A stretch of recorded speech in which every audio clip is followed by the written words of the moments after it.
Renewable energy brings new economic opportunities to rural North Carolina. We visit 3 counties where renewables are delivering prosperity resources. I'm Anita Brown-Graham. This is NC Impact. NC Impact is made possible by funding from Civic Federal Credit Union and is a public media North Carolina production in association with the University of North Carolina School of Government. Rural North Carolina offers advantages for renewable energy companies. Land is often abundant and sparsely populated. Amazon embraced this rural advantage through its wind farm, found in Pasquotank and Perquimans counties. Yeah, so the Amazon wind farm is roughly a 10,000 acre project with 104 wind turbines. The tips of the blades are just below 500 feet. The area that they're built in is called, we locally call it the desert. It used to be the southern tip of Dismal Swamp. It was drained years ago by the early farmers, and it's just an expanse of thousands and thousands of acres of farmland. The farmers get a lease payment every year. I think the numbers that I were giving, I think it's over $600,000 a year goes to farmers in their lease payments. A great benefit to the farmers, they can farm up to the base of the turbine. Yes, there's not a lot of land that's wasted. When I heard of a potential $600 million project coming to our county, I mean, I was excited. Being as close to the ocean as it is, we get some very strong northeast winds here. It's clean, doesn't take up the farmland that the solar panels do, and you really almost don't even notice they're out there. One of the reasons it took a while for it to be built was they wanted to sell the energy first. They wanted to have a contract buyer, so it took them a while to do it. And as you know, Amazon stepped in and bought the credits. But yeah, people do comment on it when they come into town, again, it's just different. You're not going to see them anywhere else, in the state. But it hasn't been without controversy either. Obviously, there's people out there that don't like looking at the red lights that flash at night. But overall, I think it's been good for the county. I don't know of any other counties out of the 100 in North Carolina between Pasquotank and Perquimans that have a nice wind farm like this.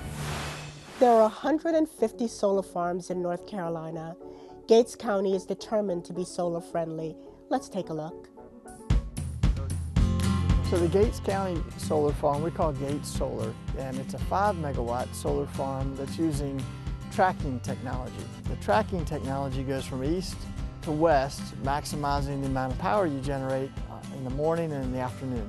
The northeastern part of North Carolina is very special when it comes to solar generation.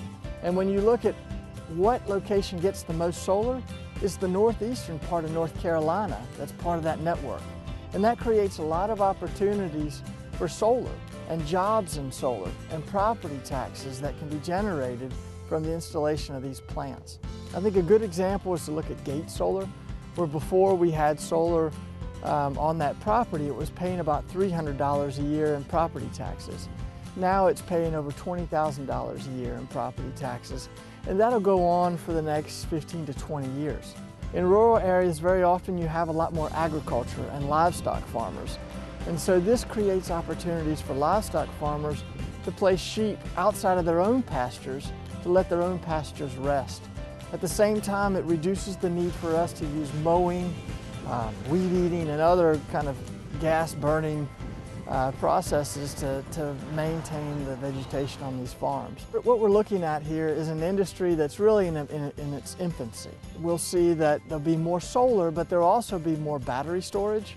There'll be opportunities for our universities, from our community colleges, from all sectors of our economy that will be part of the supply chain of this new form of energy. Renewable energy facilities can pump millions of dollars into local economies where other industries are struggling. We have both a mix of solar and wind. It's really cool to be able to drive down the Highway 17 bypass and see that mix of solar and wind energy and know that, I feel like Pasquotank County has kind of been a leader for renewable energy in the state. I think it's added tremendously to our local economy, and the best thing is it doesn't demand services. Once we got through the initial review process and permitting process, that's pretty much it. I mean, we don't have to provide schools or police protection for those sites.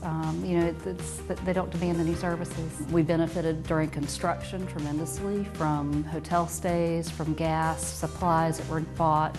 You know, that sort of project, there was a lot of dirt and soil and asphalt and all sorts of equipment that was bought locally that helped benefit our economy. So the Amazon wind farm, they are the largest taxpayer in the county with $520,000. I think Walmart's second behind them at $117,000 to give you some idea of the benefit that the wind farms brought to the county. So, you know, our tax rate is 77 cents. So if we didn't have this, our tax rate would probably be 79 or so, which, you know, if you're a county commissioner like you had in here a minute ago, that's a big deal. You want your tax rate to be as low as possible. There's a balance that has to be struck, and you know, we don't want to be inundated by solar farms all over the county, but it's a good source of revenue, and for some areas it might be a better use than farming. Learn more about NC Impact's quest to find collaborations in action across North Carolina. Visit unctv.org/NC Impact.